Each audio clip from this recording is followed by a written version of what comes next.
Hallelujah. Praise the name of the Lord Jesus Christ, King of Kings and Lord of Lords. Salamat po, Panginoong Kristo. At kami ay muling nagising. Ngayon ay Martes, Tuesday morning here in Houston, Texas. Hallelujah. Praise the name of the Lord Jesus Christ. Sa panibagong umaga na kami na naman, Panginoong Kristo, ay makapagsilbi sa inyo. Maraming salamat po sa aming pagising, sa maayos na pangangatawan. Kami po ay nakaraos sa araw ng Lunes, at ngayon ay Martes. Hallelujah, Jesus. Napakabuti mo, Lord Jesus. Salamat po, Panginoon. Ikaw ang Diyos na buhay. Ikaw ang aming sandigan. Sinusuko namin sa inyo ang lahat ng aming mga pag-aalala. Lahat ng aming mga sitwasyon sa buhay, isinusuko namin sa inyo, Panginoon. Kinikilala namin na wala kami magagawa kung wala ka. Ikaw ang aming kailangan. Ikaw ang aming kailangan, Panginoon Jesus. Guide us, lead us, strengthen us. We need your help.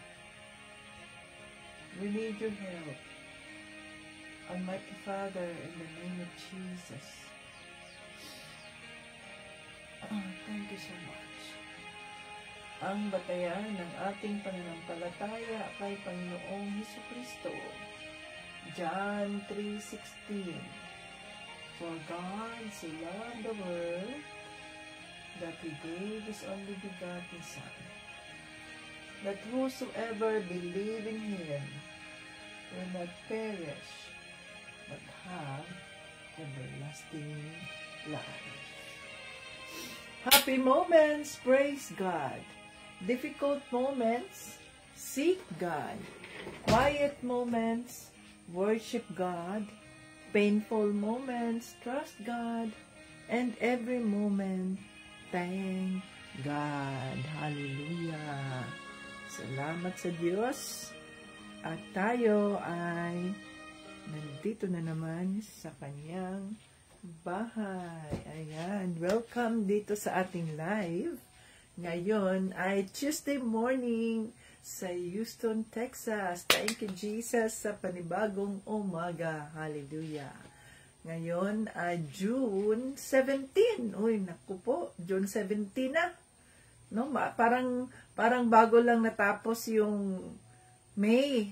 Ngayon 17 na ng June. Ganun kabilis, no? Ganun kabilis, mga katin Jesus.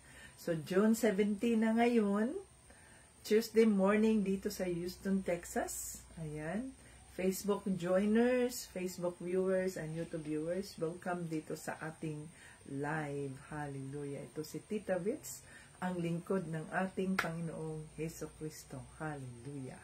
Ayan, so magpuri tayo sa ating Panginoong Jesucristo. Andito na ba kayong lahat? Handa na ba kayo sa pagpupuri? At magpuri tayo sa Kanya sapagkat nararapat lamang na purihin ang ating Panginoong Diyos Ama, Panginoong Jesucristo, Banal na Espiritu, dahil tayo ngayon ay nagising at naka-join sa ating live. To God be the glory. Hallelujah.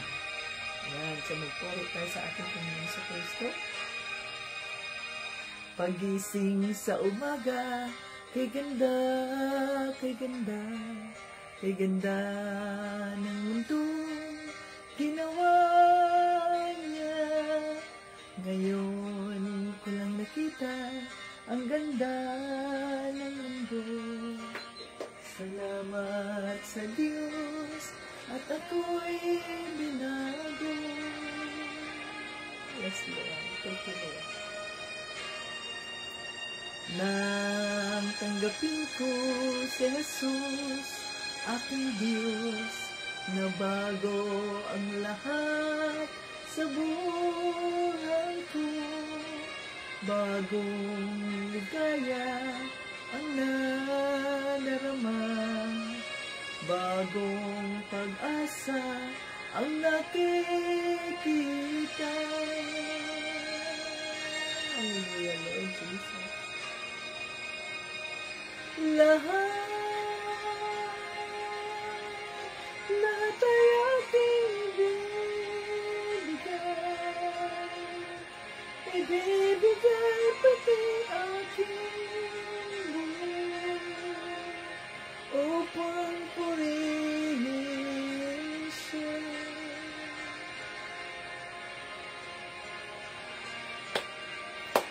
Lahat ay aking ibibigay pati aking buhay upang purihin siya.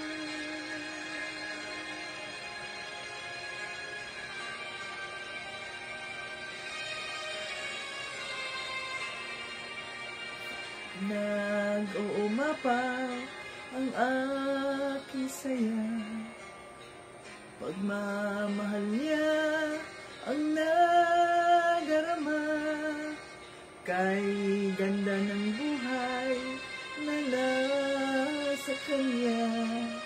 Purihin ang Diyos, purihin si Jesus.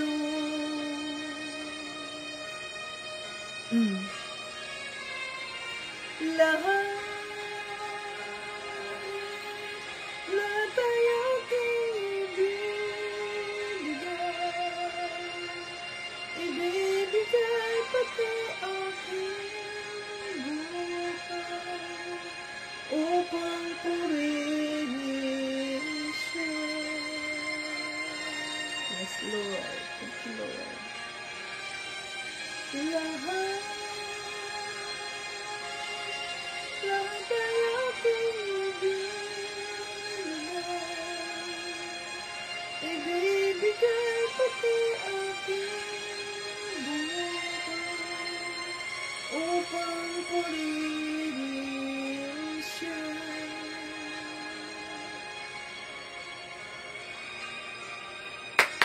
Woo! Hallelujah! Praise the Lord Jesus Christ. Tinataas ka namin, Panginoong Jesucristo. Kami po ay nagpapakumbaba sa trono ng iyong kaawaan. Kinikilala namin na wala po kami magagawa kung wala ka, Panginoong Jesus. Ikaw ang totoong parasan. You are the real vine, and we are just your branches. Oh, hallelujah. We remain in you. Sabi mo, whoever remains in me, and I will remain in him. So, kaya we remain in you, Father God. We remain in you, Lord Jesus.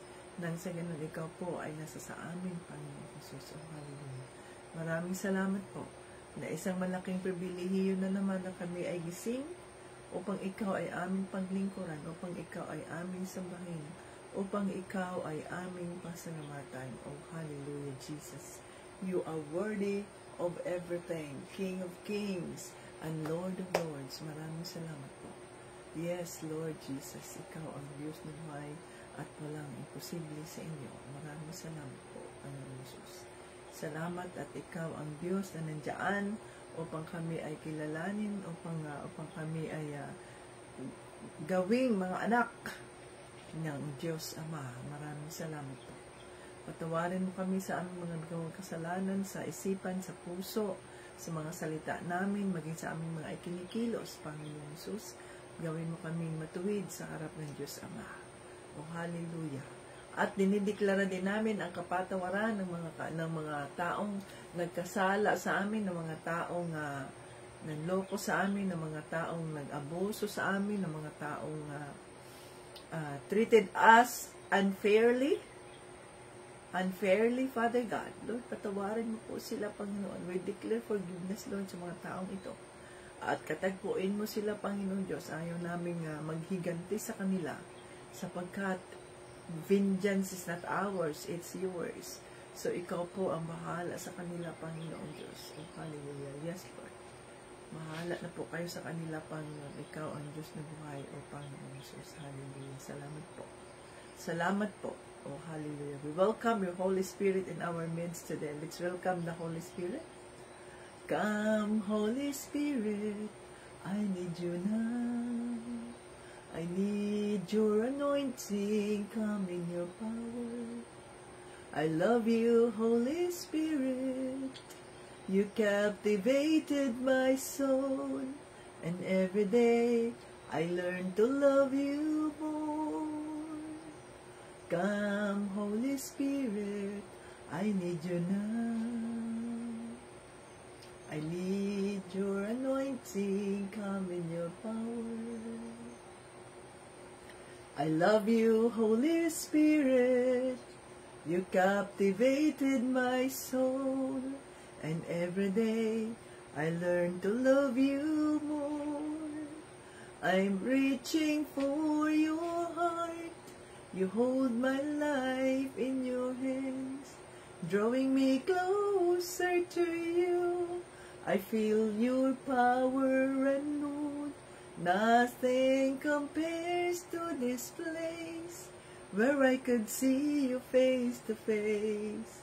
I worship you in spirit and in truth. I'm reaching for your heart. You hold my life in your hands, drawing me closer to you. I feel your power renewed. Nothing compares to this place, where I could see you face to face.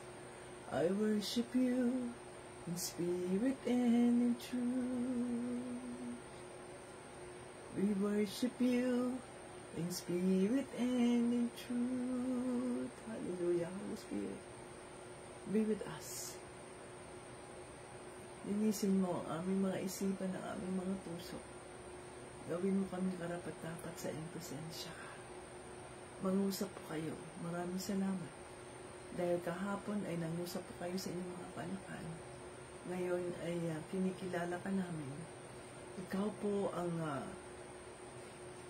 mangungusap. Ikaw po ang aming maririnig. Banal na Espiritu. Upang sa ganun po ay mas lalo pa namin mapatatag ang aming pananampalataya kay Panginoong Jesucristo. Tulungan mo po itong aming mga kapatid na wala ngayon, na pumapasok, na hindi. Lord, katagpuin mo po sila, Panginoong Jesus. Na gawin mo pong may gagawin po kayo sa mga buhay nila upang makilala kanila, Panginoon. At susuko nila ang kanilang mga buhay sa inyo. Sa halip na sila ang gagalaw, kundi kami po ay susuko sa inyo at mananahan po ang iyong banal na ang iyong presensya sa aming mga puso, sa aming mga isipan, at ikaw po ang aming susundin, Panginoon Jesus, ang iyong banal na Espiritu. Hallelujah. Itago mo ang iyong lingkod sa krus ni Panginoon Jesucristo na hindi ako ang makikita, kundi ang makikita ay ang kabutihan ng Diyos Ama, ang kanyang pagmamahal, ang kanyang kaawaan, ang kanyang kabutihan, ang kanyang mga pagpapalang siksik, liglig, umaapaw sa mga taong nakikinig sa kanyang naniniwala sa kanya, sumusunod sa kanyang kautusan. At dinideklara namin ang live na ito ay holy, sanctified by the blood of Jesus. At Lord, bigyan mo po kami ng mas strong connection ng internet nang sa ganun po maayos namin mamaraos ang araw na ito, ang Bible study na ito na nakakarinig kami sa mensaheng nais mong iparating. Maraming salamat po. Lahat na ito ay aming hinihiling, pinasasalamatan sa pangalan ni Jesucristo at ng Banal na Espiritu. At lahat ng papuri at parangal ay binabalik namin sa Diyos Ama. Amen! Hallelujah! Salamat sa Diyos at tayo ay nandito na naman sa kanyang bahay upang pag-aralan ang kanyang mga salita. Thank you, Jesus. Ayan, mga ka-Jesus, kamusta kayo dyan? At nasa na ang inyong mga Biblia?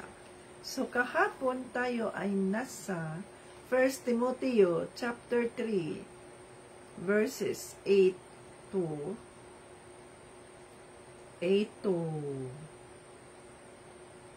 16. At tinuruan tayo ng Banal na Espiritu tungkol sa mga tagapaglingkod sa iglesia. So, kung tayo ay maglilingkod sa iglesia, Lalo na kung kayo dyan ang maging pangulo, so dapat ay ang ating buhay ay straight, no? Straight, ibig sabihin nun, matuwid sa harap ng ating Panginoong Diyos Ama. At maraming mga paalala na huwag tayong maging lasinggo, kayo lalo na ang mga lalaki. So, kailangan na maging matuwid tayo sa harap ng Diyos, maging karapat-dapat tayo sa Kanyang presensya, sa Kanyang gawain. Ayan, mga kapatid Jesus. Okay. So, yun, no? Yun ang paalala ng ating Panginoong Jesucristo. So, ang akala ko kasi ay pwede na tayong mag-umpisa sa ating tinatawag na charity, House of Refuge. Yan, kayo mismo individual ay pwedeng maganyan, ganon. Hindi, ang leading ng Holy Spirit as doon kay Tito Brian, ay yun na nga. Kailangan mo nang i-establish yung ministry bago tayo makapag-umpisa sa ating pagtulong natin doon sa mga orphans, doon sa mga matatanda, doon sa mga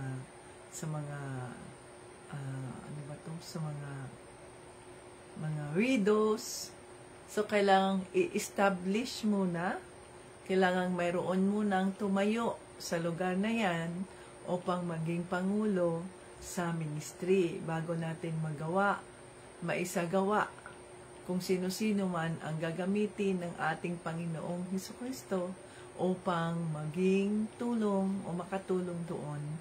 So mayroon na tayong identity. Kailangan mayroong legal identity tayo sa mga lugar na yan. Kaya, yun ang ating ipinagdadasal nang sa ganoon ay makapag-uumpisa tayo na makatulong tayo sa ating kapwa. Na maisagawa natin ang kautusan ng ating Panginoong Jesucristo na kung saan, kung kayo man ay kinonvict dyan, kinonvict ng Holy Spirit na tulungan yung isang tao na yan, do it yourself. Na hindi kailangan na sa pamamagitan ng Team Jesus. Kasi ikaw rin mismo ay sinusubok ng ating Panginoong Jesucristo kung totoo ba. Kaya nga, ang sinasabi dito, 'di ba? Kailangan silang subukan muna. Kailangan ding masubok muna sila. So, kailangan na kung mayroong ang conviction ng Holy Spirit sa'yo bilang isang mananampalataya niya, ay tulungan mo ang isang taong ito by yourself na hindi kailangan malaman ng iba, hindi kailangan malaman ng pangkat natin, ng body of Christ. You do it dahil yun ay isang pagsubok sa'yo nang sa ganoon sinusubukan tayo bawat isa. Sinusubukan tayo ng ating Panginoong Jesucristo kung tayo ba ay karapat-dapat sa Kanya. At hindi ba tayo mga mukhang pera na kung tayo na ang tawagin ng Panginoon, ay handa na ba tayo na magsilbi sa Kanya, ay sakripisyo kung anumang mayroon tayo para sa kapurihan ng Diyos Ama. So, at least for the meantime, hindi tayo pwedeng mag-release ng mga pagpapala na walang go signal ang banal na espiritu. Dahil kailangan munang ma-establish muna.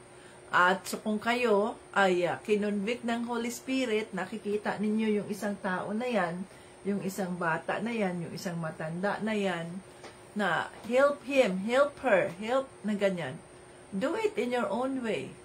Na as the Holy Spirit leads you, nagagabayan kayo ng banal na espiritu na kahit walang nakakita sa inyo at walang nakakaalam kung ano man ang ginawa ninyo sa isang taong ito, mayroong nakakaalam. Yan ang ating Panginoong Jesucristo.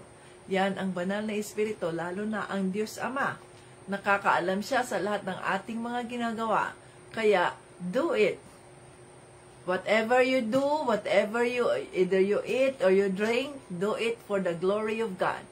Kaya gawin mo yun na walang nakakatingin, walang nakakaalam, do it. Sapagkat ito ay pagsubok mo, na? Kailangan mo na silang subukan. Oh. Kailangan silang masubok muna at kung mapatunayang karapat-dapat, hayaan silang makapaglingkod. Oh. So, ayan, susubukan muna natin. Subukan muna natin, mga ka-Team Jesus, ang ating mga sarili. Kung kaya ba natin, hallelujah, kaya ba natin? No? Kaya natin yan kung ito'y kalooban ng ating Panginoong Jesucristo. Kasi kung sinubok tayo at nakalampas tayo, nakapasa tayo sa kanyang mga pagsubok, sasabihin niya ng Holy Spirit, sasabihin din niya ng Holy Spirit dito sa amin, ipaparating niya ng Holy Spirit sa amin na itong kapatid na ito, ang karapat-dapat, siya ang inyong sabihin sa kanya na siya ang itinuro ng banal na Espiritu. Magko-confirm ang banal na Espiritu niyan, mga ka-Team Jesus. Kaya, kailangan na subukin muna natin ang ating mga sarili. Okay, so dito tayo sa 1 Timothy chapter 4, verses 1 to maikli lang to 1 to 5. Okay. 1 to 5. 1 to 5 lang tayo, mga ka-Team Jesus. Ngayon ay 6, 17, 20, 25. 6:17 ngayon. Ngayon ang birthday ng aking mother dear na si Nanay Berta in heaven. Ayun. Salamat sa Diyos sa kanyang buhay. Dahil kung wala siya at si tatay, ay wala ako ngayon. So sila ang ginamit ng ating Panginoong Jesucristo upang ako ay nasa harapan ninyo at magamit ng banal na Espiritu bilang kanyang boses. Oh, hallelujah. Okay, so dito tayo sa mga huwad at sinungaling na guro. Paalala ito sa atin, ang mga huwad at sinungaling na mga guro daw. So, anong ibig sabihin nun?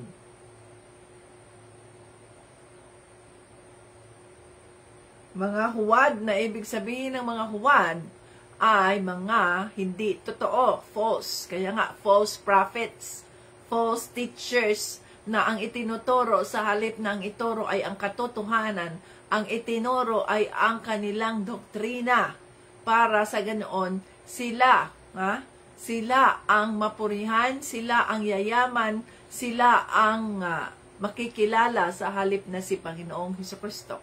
Hallelujah. So dito tayo sa chapter 4 verses 1 to 5. 1 to 5 ba yan? 1 to 5. Okay. Malinaw ang sinabi ng banal na Espiritu. Banal na Espiritu, mga ka-Team Jesus, malaking titik yan kasi Diyos yan eh. Ang banal na Espiritu ay hindi maliit na titik. Ang G na pinaniniwalaan din nating God ay hindi maliit na titik. God, malaking titik yun. Okay? Kaya gawin ninyong malaking titik ang banal na Espiritu dyan pag nagsasalita kayo, pag sinasabi ninyo. Andito, malaking titik ang banal na Espiritu. Okay. So, ayan o. Malinaw ang sinasabi ng banal na Espiritu na sa mga huling araw tatalikod ang iba sa pananampalataya nila sa Diyos. Susunod sila sa mga mapanlinlang na mga espiritu at itinuturo ng mga demonyo. Ang mga aral na ito'y itinuturo ng mga taong mandaraya, sinungaling at walang konsensya.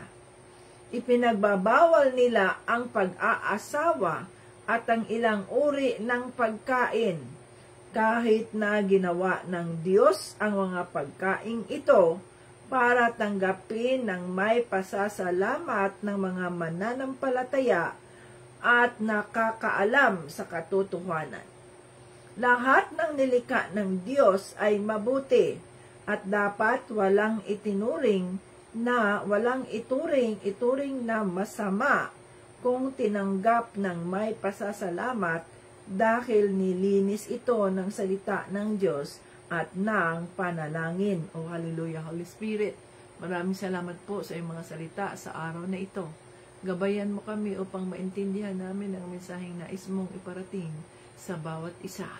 In Jesus' name, Amen. Ayan, mga ka-Team Jesus. So, tingnan natin ang mensaheng nais iparating ng banal na Espiritu sa atin, na kung saan ay dito tayo, pinapaalala sa atin na sa last days, so tayo ay nasa last days na. Nasa end times na tayo ngayon. Nakikita natin yung digmaan ng Iran at ng Israel, no? At kapag ang Russia ay sasali na diyan sa digmaan na yan na yung prophecy na mangyayari at magkakaroon na ng Armageddon, na kung saan yung 2 million soldiers ay tutulong diyan sa Iran. Yun yung China. Okay? Pagtutulungan nila ang Israel sa kanilang mga weapon at iba pang mga sandata. So sa last days, makikita natin dito na maraming mga mananampalataya ang tatalikod sa kanilang pananampalataya. So tayo ay nasa last days na. Nakikita natin, nakikita natin sa ating mga mata, maging napapanood natin na maraming anong sabi dito? Maraming tatalikod ang iba sa pananampalataya nila sa Diyos. Susunod sila sa mga mapanlinlang na mga espiritu at itinuturo ng mga demonyo. Mapanlinlang na mga espiritu at ang itinuturo ng mga demonyo. Ang mga aral na ito ay itinuturo ng mga taong, sino yon? Mga mandaraya, mga sinungaling, at walang konsensya. Siyempre, yung mga false prophets, pag umaharap yan sa tao, pag umaharap yan sa television, ang ngiting demonyo, na ibig sabihin nun ay makakapanloko na naman sila. Ibig sabihin nun ay sinasabi nila, yung mga false prophets, ang dami dito, mga mega churches na walang ibang iniisip kundi ang ibibigay ng congregation, ibibigay ng body of Christ sa kanila, ang mga offering, no? Na sa halip na ituro ang tama, repentance. Repent. We have to repent. Kailangan tayong magsisi sa ating mga kasalanan. Ang itinuturo ay God is merciful, God is full of love, nothing is impossible with the Lord, which totoo yan, no? Totoo yan, mga ka-Team Jesus. Subalit, paano natin maranasan ang pagmamahal ng Diyos? Paano natin maranasan ang kanyang kaawaan? Paano natin maranasan ang kanyang mga pagpapala kung hindi tayo naging matuwid sa kanyang harap? Kung nagpapatuloy pa rin tayo sa ating mga kasalanan, sa halip na itong mga tagapagturo ng katotohanan ay maaayon sa salita ng Diyos na sinasabing kailangan nating humingi ng kapatawaran sa ating mga nagawang kasalanan, talikuran natin ang mga kasalanan na yan, at magbagong buhay tayo. Sundin natin ang kalooban ng Diyos. Huwag tayong magsinungaling, huwag tayong manloko sa ating kapwa, huwag tayong manlamang sa ating kapwa. Yun na nga, mahalin ang Diyos, higit kanino man, mahalin ang iyong kapwa, ang iyong love your neighbor as you love yourself. Mahalin ang iyong kapwa kagaya ng pagmamahal mo sa sarili mo. Paano mo mamamahalin ang iyong kapwa kung ikaw na manluloko ka? Nilalamangan mo ang iyong kapwa nang sa ganoon ay lalaki ang iyong negosyo, lalaki ang iyong profit sa in the expense of these people, in the expense, no? Dito sa mga namimili na yan, dito sa mga taong nangangailangan ng ganong produkto. So, ang mga false prophets, tayo mga sinungaling. Ano sabi dyan? Mga manluloko. Oh. Sabi dyan? Ang mga aral na itinuturo, na sumunod sila sa pagtuturo ng demonyo. Mga aral na ito'y itinuturo ng mga taong mandaraya, sinungaling at walang konsensya. Sabi pa dito sa 3, ipinagbabawal nila ang pag-aasawa at ang ilang uri ng pagkain kahit na ginawa ng Diyos ang mga pagkain ito para tanggapin ng may pasasalamat ng mga mananampalataya at nakakaalam sa katotohanan. So mayroong mga relihiyon na ipinagbabawal nila ang pag-aasawa. So ang sabi dito sa salita, ang kanilang itinuturo ay opposite doon sa sinasabi sa salita ng Diyos. Sinasabi sa salita ng Diyos na ang tagapaglingkod ay dapat na unang-una lalaki at unang-una pamilyado dapat ang tagapaglingkod ng simbahan, pamilyado. Bakit? Sapagkat sinasabi nga, di ba? Sa pag-aaral na sinabi ng Banal na Espiritu sa atin, paano niya mapamahalaan ang katawan ni Kristo, ang iglesia, kung siya mismo ay hindi siya marunong mamahala sa sarili niyang pamamahay, sa sarili niyang pamilya. Alam natin na ang family is the basic unit of society. Pero ano ang itinuturo ng isang relihiyon na yan? Ewan ko kung alam ba ninyo kung anong relihiyon yan. Na kung saan ang mga namumuno sa simbahan ay mga single. Walang mga asawa.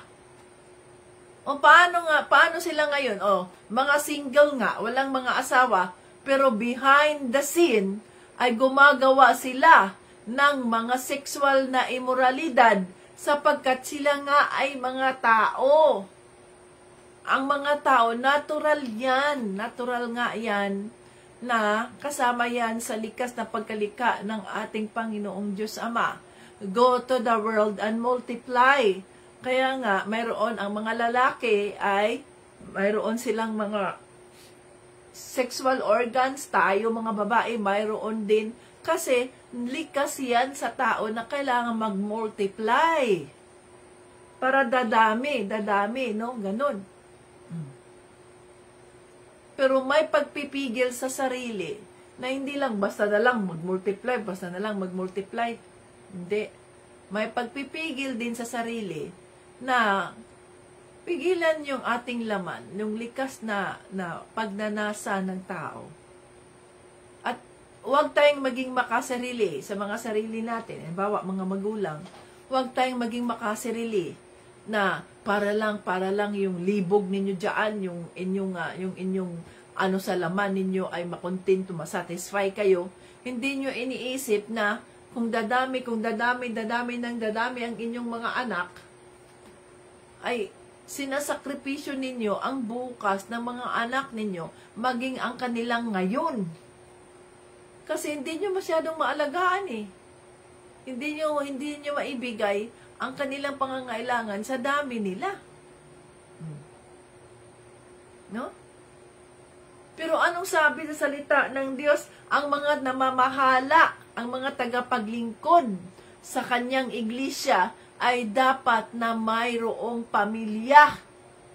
Dahil kapag ang isang ama, kapag ang isang lalaki na may pamilya ay maayos ang kanyang pamamahala sa kanyang mismong maliit na tahanan na kung saan ito lamang ay binubuo ng kanyang asawang babae, binubuo ng kanyang mga anak, kung naging matiwasay ang kanyang pamamahala na nandoon ang pagrespeto ng kanyang mga anak sa kanya, nandoon ang pagsuporta ng kanyang asawa sa kanya, so magiging matagumpay ang kanyang pamamahala, ang kanyang paglilingkod sa iglesia. Pero hindi nyo ba nakikita? Mayroong mga relihiyon na hindi ipinagbabawal nila ang pag-aasawa. Dahil sinasabi nilang sila ay they are married to the Lord Jesus Christ. Kaya mayroon din silang mga ring. Wala man niya sinabi. Sinabi ba yan? Hinahanap po nga yan sa Biblia na kapag ikaw ay si Pablo, hindi ko nakikita dito sa mga sinasabi ni Pablo na he is married to Jesus Christ. He is married to Jesus Christ. Hindi man sinabi ni Pablo. Diba? Itinalaga siya, pinili siya bilang apostoles ng mga hintil. Siya ay bound servant. Hindi sinabi doon sa salita ng Diyos na siya ay ikinasal kay Kristo. Bound servant. Na ibig sabihin nun ay alipin siya ni Panginoong Hesukristo. Alipin siya. So nakita nyo yung mga false teachings na yan? Nawala naman yan sa Biblia. Pero alam nyo, anong nangyayari? Maraming mga naluluko, nadideceive na mga mananampalataya. Sa halip na pag-aralan at sundin kung ano yung nakasaad dito sa salita ng Diyos, ang doktrina ang sinusunod. Kasi nakita nyo yung kaibahan. Pag ikaw ay nasa born-again Christian ministry, ang tagapamuno dapat ay may asawa, pamilyado. Hindi ka pwedeng maging single. Kasi kung single ka, wala kang kaalam-alam kung paano imaniho ang isang pamilya. Sa makatuwid, wala ka rin kaalam-alam kung paano imaniho ang iglesia ng Diyos. Pero hanggang ngayon, ay yun pa rin ang pinaniniwalaan ninyo, ang pinaniwalaan ng iba, na parang nagiging Diyos na si Santo Papa. Father, Holy Father. Anong Holy Father? Isa lang ang banal na Diyos Ama. Ang Diyos Ama, the great I am. The great I am. Ang tao, hindi natin pwedeng tawagin ang tao na Holy Father. Pero tingnan ninyo ang doktrina ng relihiyon. Manluluko, sinungaling, mandaraya, sinungaling, at walang konsensya. Sila ay mga walang konsensya sapagkat patuloy nilang niluluko ang mga mananampalataya. Patuloy nilang niluluko sa halip na ang ipukos ng mga mananampalataya ay si Panginoong Hesukristo. Ang nakikita nila ay si Pope. Niluluhuran. Ginagawang banal. At tingnan ninyo yung kay Kibuloy. Yung kay Kibuloy, tingnan ninyo yung kay Kibuloy. Si Kibuloy ang God the Father, God the Son, and God the Holy Spirit. O see?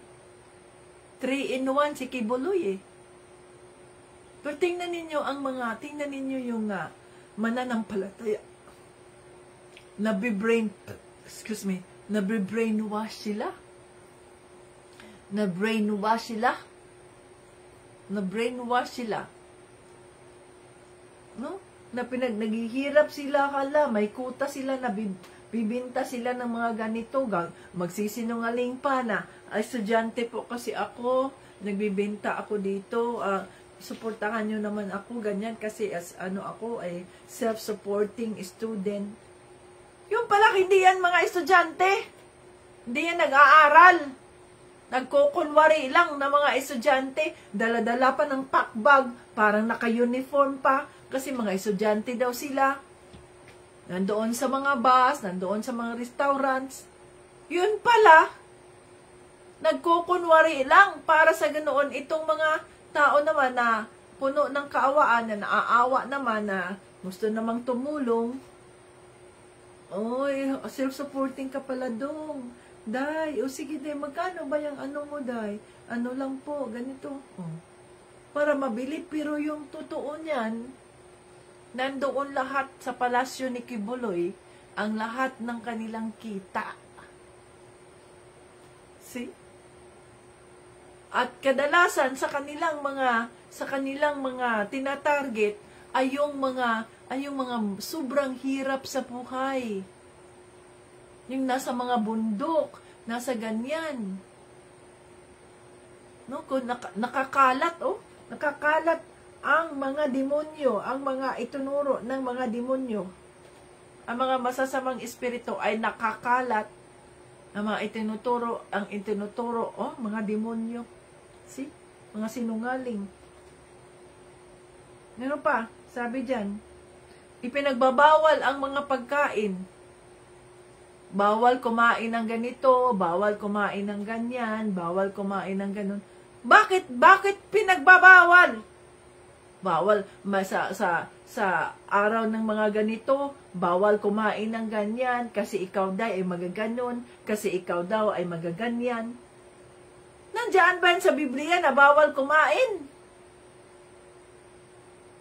Sa panahon sa lumang tipan, ang mga Israelites nasa kanilang tradisyon na hindi sila kumakain ng mga pagkain na mga hayop na apat ang paa, may mga pakpak, mga ganito ganyan, meron yun. Yun ay mga itinuturing na mga maruruming hayop sa lumang tipan. Subalit sa panibagong tipan, sa New Testament, walang sinasabi diyan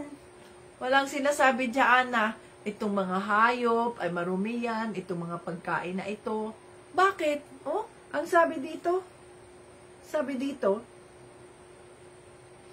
kahit na ginawa ng Diyos ang mga pagkain ito para tanggapin ng may pasasalamat ng mga mananampalataya at nakakaalam sa katotohanan. Lahat ng nilikha ng Diyos ay mabuti. So kung balikan natin yung ating Bible study sa Genesis 1, Genesis chapter 1, lahat ng ginawa ng Diyos ay mabuti sa bawat araw, and He saw it is good. Sa unang araw, and He saw it was good. Sa ikalawang araw, and He saw it was good. Sa ikatlong araw, and He saw it was good. Sa ikaapat, it was good. Sa ikalima, it was good. Sa ikaanim, it was good. Mabuti. Lahat ng bagay na ginawa ng Diyos ay mabuti. At hindi ito ikakasama ng tao, ng katawan ng tao. Ang ikakasama ng tao ay hindi yung mga pagkain ang ikakarumi. No, sabi sa salita ng Diyos, sabi ni Panginoong Jesucristo, ang ikakarumi ng ating katawan ay hindi sa mga pagkain kinakain natin, kundi ang mga salitang lumalabas sa ating mga bibig. Doon tayo nagiging marumi. So, sabi dito, lahat ng nilikha ng Diyos, yan ay nasa 4. Lahat ng nilikha ng Diyos ay mabuti. At dapat walang itinuring na masama kung tinatanggap ng may pasasalamat dahil nilinis ito ng salita ng Diyos at ng panalangin. Yun dapat, kaya nga, bago tayo kakain mga ka-Team Jesus, ay nagpapasalamat tayo, diba? Ino-offer natin ang ating pagkain. Lord, salamat po Lord sa iyong pagkain, sa mga pagkain na aming kainin ngayon, sa mga pagkain na ito, we forbid toxin, ito po ay safe sa aming Panginoon, walang mga lason, walang mga chemicals na nakakasira sa aming katawan. Ganon na ginagawa natin eh. Nagdadarasal tayo, di ba? Nang sa ganoon ay bago tayo kakain ay napasalamatan na natin sa ating Panginoong Jesucristo, nalinis na ang pagkain na yan sa pamamagitan ng salita ng Diyos at ng ating dasal. Pero may ibang mga nagtuturo na bawal ang kumain ng ganyan, bawal ang kumain ng ganyan, sa kanilang pananampalataya, sa ganito, ganyan, kasi maaring maging ganito ka, kasi maaring maging ganyan ka. Yan ang mga sinasabing mga sinungaling, mandaraya, mga walang konsensya nang sa ganoon. No? Mayroon yan eh, naalala ko yan doon kaya Dr. Jose Rizal, kung bakit noong panahon ng mga Kastila,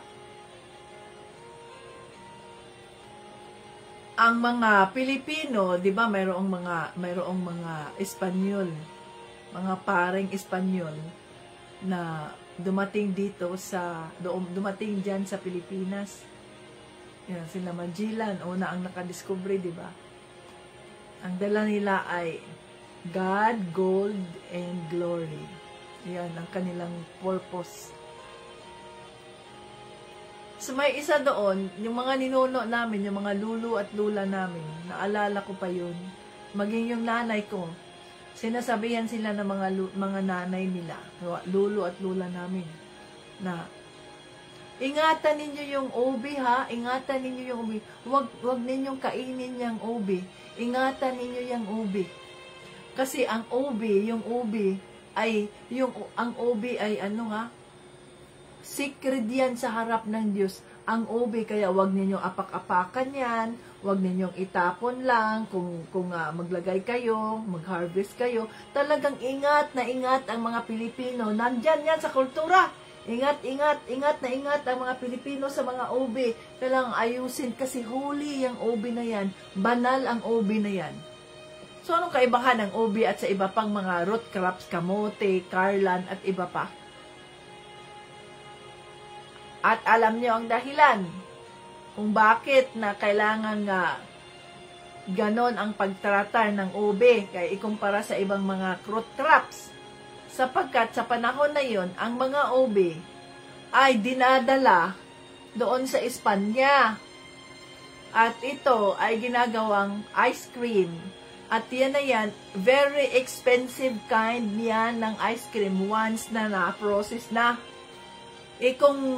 Kung bunog na yan, may mga bruises na yung mga ube, hindi na yan matanggap doon. O see?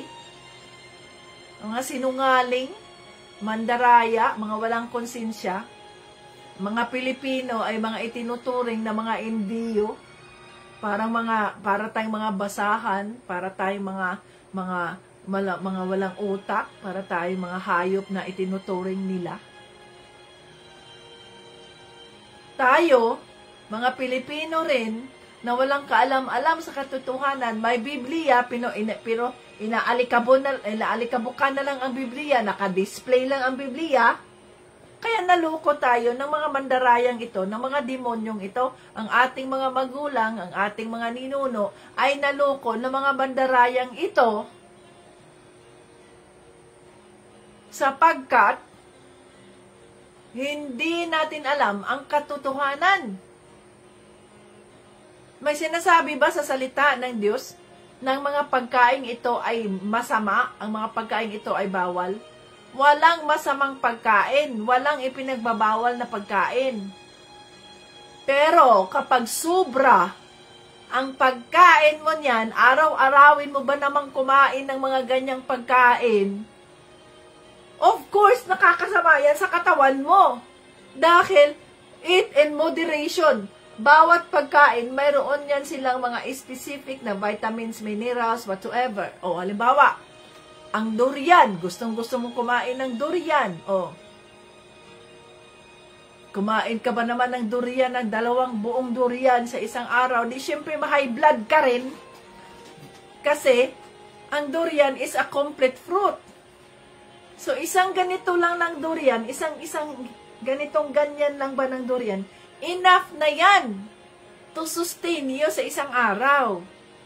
Ang ginawa mo ba naman, kinain mo ang lahat na sa isang durian na yan ay mayroong 5 ba kaya, 6, 2 pang durian dahil hindi mo mapigil ang sarili mo sa sarap. Ganon yun mga katimtisas. Gusto nyong kumain ng baboy, ng mga matataba, ng mga ganito, ganyan, araw-arawin mo ba naman? Yan ay mali. Kasi walang pagpipigil yan sa sarili eh. Alam natin na ang may limitasyon dapat. So, kumakain ka ba naman ng rice o ilang rice, unlimited cups ng rice. Ala, kain ng kain dito. Tapos, lumaki ka na ng lumaki. Hindi ka na makagalaw. Ang iyong mga tuhod, ang sakit-sakit na dahil ang bigat-bigat mo. O, magdireklamo ka sa Panginoon. Kasalanan mo yun. Sapagkat hindi mo pinigilan ang sarili mo. A little of this, a little of that. Ganon dapat. Para bang sa pagkakain ka ba ng eat all you can ba? Pag maraming pagkain dyan, iisipin mo, wow, ang daming pagkain, gusto ko yan. Kaya yung plato mo, punong-puno ng ganyan. Tapos, hindi mo nga maubos-ubos. Kasalanan yan, mga katimsisas. Kasalanan yan. Dapat, kung nandoon tayo sa kahit saan tayo pupunta ng mga may kainan, masanay tayo, parang kami ba, sa aming mga pagiging bata namin. Dahil nga syempre marami kami, no? So hindi pwedeng mag-aksaya ng pagkain. So dinisiplina kami ng aming mga magulang, yung aking tatay. Pag nilagay mo yung pagkain na yan sa plato mo, siguraduhin mo, maubos mo yan. Ganon yon. Kaya ako, palagi, dahil mabagal akong kumain ako talaga kadalasan ang naiiwan sa aming mesa. Ang aking mga kapatid, bilis kumain, ganyan, tapos na sila. Pero ako, ang bagal kong kumain. Hanggang ngayon, mabagal pa rin akong kumain. So, nasanay kami na kung ano lang yung kaya mong kainin dyan, yun lang yung iyong kainin. Hindi ka talaga makakaalis dyan sa mesa na yan hanggat hindi mo maubos yung kinakain mo. No? So, wag tayong parang buraho na ba na parang wala tayong pagkain. Parang hindi na tayo maumagahan. Parang wala nang umaga, wala nang bukas. So, dapat a little of this, a little of that. Tikman mo muna kung nasa eat all you can ka, kung nandun ka sa isang party, sa isang bulwagan, o kaya mayroong birthday, handaan, okasyon. Uy, mga ganyan, kunin mo talaga lahat. Hindi mo na iniisip, paano naman yung iba na nakasunod sa akin, paano naman? So, tikim ka lang. A little of this, isang bahiwa nito, ano kaya to? Tikim ka. Para sa ganoon, kung hindi mo magustuhan yung timpla noon, kung di mauubos mo yun. Mauubos mo yun kasi kaunti lang at tinikman mo. No? Di tikman mo muna, isa-isa, kaunti lang, isang kutsara lang, ganyan. ay masarap to ito ang gusto kong kaya saka ka babalik. Kasi yun na ang nagustuhan mo, yung iba hindi mo nagustuhan, ayoko nun, sama ang timpla. Hindi ko carry yun. Ganon dapat tayo, mga Kaking Jesus. Walang ipinagbabawal na pagkain. Lahat ng pagkain ay mabuti sa katawan. Subalit kailangan nating mayroon tayong self-control. Upang hindi tayo magkasakit. May self-control ba? Kung kakain tayo ng chips, hindi naman na ipinagbabawal ang chips. Ay, mga junk foods yan, bawal yan. Hindi mo yan ipinagbabawal. Kumain ka lang ng moderately. Mga ilang piraso, batikman mo lang kung anong lasa niyan. Ganun ba? Hindi yung nandiyan ka sa TV, nakalara kang ganyan. Hala, ang mga chips, kain ng kain. Yan ay mali. Mali yan, mga Kating Jesus. No? So, mag-focus tayo sa kung ano ang nakalagay sa salita ng Diyos. Sundin natin. Huwag tayong magpapalinlang sa mga maling pagtuturo na wala sa Biblia. Ipinagbabawal ang mag-asawa. Ipinagbabawal ang mag-asawa, kaya ngayon ang sabi ng Diyos kung maglilingkod ka, yung mga Levites, yung mga pare sa lumang tipan, yung mga Levites, nag-asawa man yung mga Levites, hindi man sila single. Ang kanilang mga asawa, kailangan na kung ikaw ay maglingkod sa Diyos, isa lang asawa mo. Yan, isa lang talaga from the start. Isa lang asawa mo, lalaki. Pag naglingkod ka sa Diyos. Yan ang nakalagay dyan Ikaw ang lalaki. Huwag kang magkaroon ng kagaya ng mga Muslim. No? So naway, tinuturuan tayo ng banal na espiritu. This is the truth. Lahat ng pagkain ay nalilinis na yan sa pamamagitan ng salita ng Diyos at ng sa ating dasal, ng sa ating panalangin. Sa makatuwid, let us have the confidence to eat this food.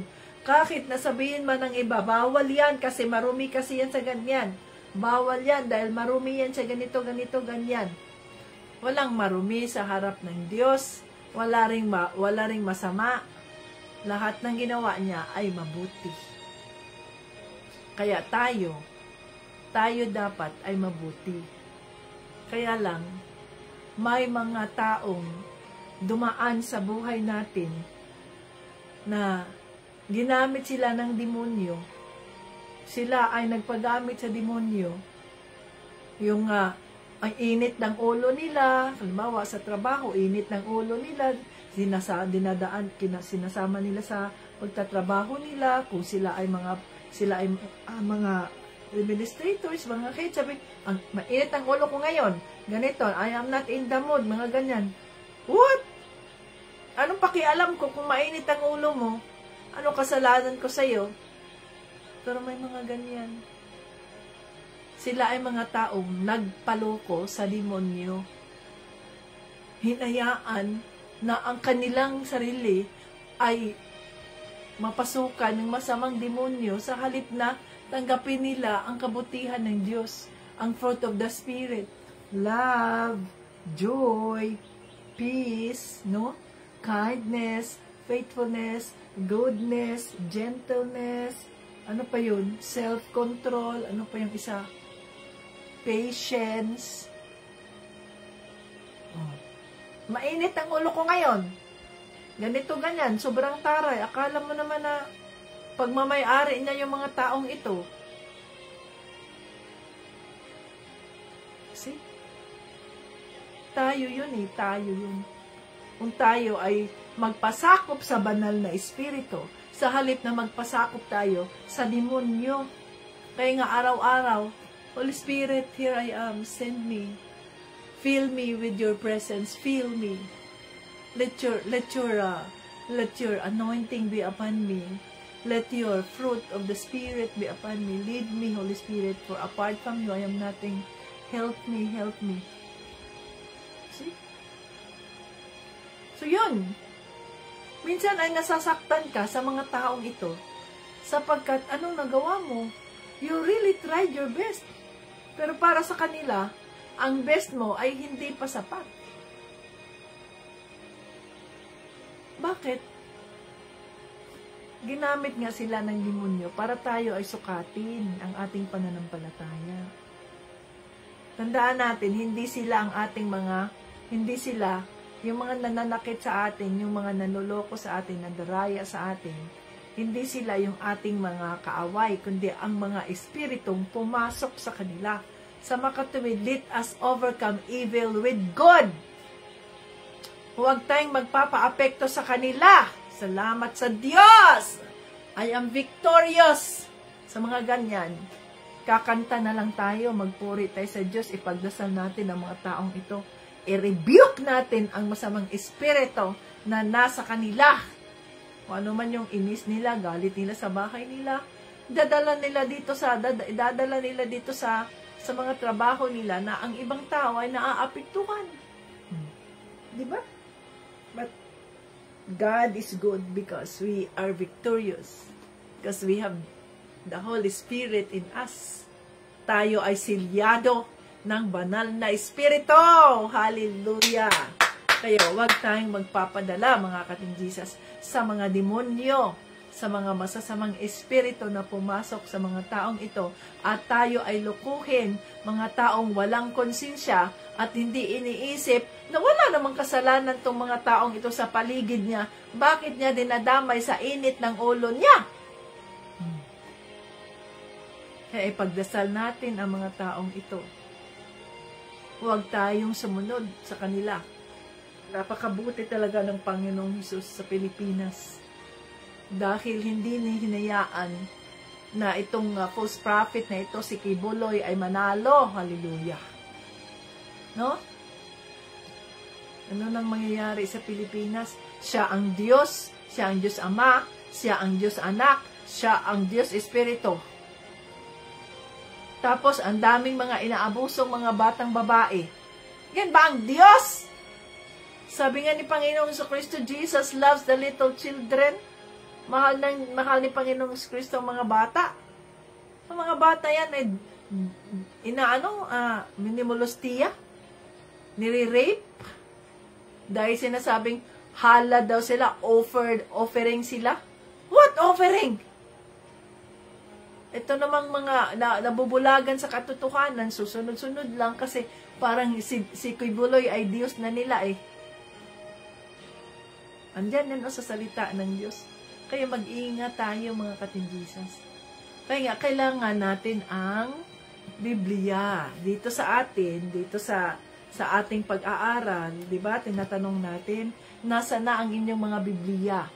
Pasahin ninyo ang mga Biblia ninyo. Nang sa ganoon, ay mismo kayo natututo sa salita ng Diyos at huwag kayong makinig lamang sa sinasabi ng tao na nandyan sa harap nyo. Kundi tanungin nyo ang sarili nyo, ang banal na espiritu, tama ba ito? Nandyan ba yan sa salita mo? Ganun lang yung kasimple upang malaman nyo kung itong taong ito ay nagsisinungaling ba?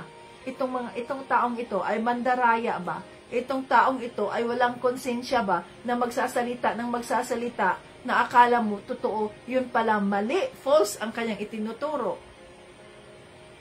No? Kaya tayo rito, nakabatay lang tayo sa salita ng Diyos at nakabatay lang tayo sa kung ano ang sinasabi ng banal na Espiritu. Hindi natin yan pinag-aaralan na ganyan, mahaba-habang gabi. No. Bakit? Dahil tayo ay mga boses lamang. Tayo ay mga boses lamang. So, hindi tayo nagsasalita. Ako ay boses lamang ng banal na Espiritu. Hindi ako nananahan sa sarili kong iniisip na ganyan. No. Kung ano ang dinidikta ng banal na Espiritu sa bibig ko, yun ang lumalabas. Hindi ko minimemorize ang mga sinasabi ko sa inyo. No. Ang Panginoong Jesucristo ang gumagalaw, ang banal na Espiritu ang nakikipag-usap sa atin upang sa ganun ay paalalahanin tayo na sa ating panahon ngayon, maraming mga mananampalatayang mawala sa landas, kalimutan ang kanilang pananampalataya kay Panginoong Jesucristo at maniwala doon sa mga masasamang espiritu sa pagtuturo ng mga demonyo. Kaya paalala sa atin yan, mga ka-Team Jesus. Oh, hallelujah. Yes, Lord. Salamat po. Holy Spirit, at ikaw ay nangusap sa amin ngayon. Salamat sa pagtuturo mo. At kung kami man po ay na-rebuke sa aming mga ginawa na hindi naaayon sa mga salita, Lord, patawarin mo po kami, Panginoon Jesus. Salamat sa iyong pagtuturo at natuto kami. Maituwid namin ang aming mga pananampalataya, na hindi kami maniniwala sa mga nagsisinungaling, sa mga false prophets, na mga walang konsensya, na mga sinungaling, na mga manluloko. Niluloko ang mga mananampalataya mo. Panginoon, guard our hearts, guard our minds, na hindi kami matulad sa kanila, Lord, na hindi kami maloko. Natatayuan namin ang iyong mga pananalita, ang iyong mga salita ayon sa iyong mga salita sa Biblia. Na yun lang po ang aming panghahawakan, hindi ang doktrina ng tao, kundi kung ano ang nakasaad sa iyong mga salita. O Panginoon, patatagin mo ang aming pananampalataya, Panginoon. Sino-sino man po ngayon ang nakakaranas ng pain, nakakaranas ng mga sakit, nakakaranas ng mga paghahamak sa kanilang kapwa, o sino pa mang nakakaranas ng mga persecution, Father God, comfort them all. Lord Jesus, comfort them. Comfort us all. Na ang aming mga paghihirap, ang aming mga pagsubok, ang aming mga kinakaharap ngayon, ay hindi kami nag-iisa, kundi kasama ka namin. Kasama ka namin, Panginoong Jesucristo. Kasama namin ang iyong banal na Espiritu. Maraming salamat po na nandiyan ka. Hallelujah. Dinideklara namin, kiniklaim namin ang iyong mga pagpapalang siksik, liglig, umaapaw para sa iyong mga anak, Panginoong Jesus. Oh, hallelujah, hallelujah. Lahat ng ito ay aming pinasasalamatan. Lahat ng ito ay aming binabalik. Ang lahat ng papurit parangal sa Diyos Ama, sa pangalan ni Jesucristo at ng banal na Espiritu.